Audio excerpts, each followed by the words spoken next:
ఎందుకు అంటే నీకు చేతనైతలేదు, నీ కాంగ్రెస్ పార్టీకి చేతనైతలేదు. కేసీఆర్ ఉన్నప్పుడు బీఆర్ఎస్ పాలనలో రాష్ట్రం దేశానికి రోల్ మోడల్ అవుతుంది, ఎట్లా కాంగ్రెస్ పాలనలో దివాలా ఎందుకు తీస్తున్నది?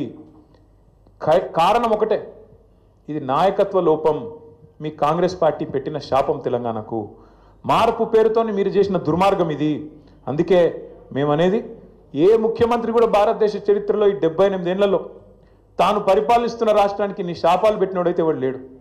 ఎయిడ్స్ పేషెంట్ అంటివి, క్యాన్సర్ పేషెంట్ అంటివి, ఆఖరికి నిన్న దివాలా తీసింది మనకు అప్పు ఉడతలేదు అని చెప్పి అట్లా మాట్లాడుతీవి.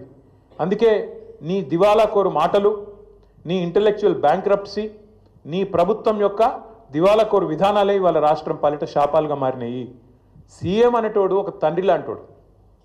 సంపద పెంచాలే రాష్ట్రం మొత్తానికి, ముఖ్యంగా పేదలకు, బలహీన వర్గాలకు, ఎవరికైతే టానిక్ అవసరం పడుతుందో, ఎవరికైతే కొంత మరి ప్రభుత్వం వైపు నుంచి చేయూత అవసరం పడుతుందో వాళ్ళని ఆదుకోవడమే ఒక ప్రభుత్వ పెద్ద, ఒక రాష్ట్రానికి పెద్ద లాంటి వాడు చేయాల్సిన పని.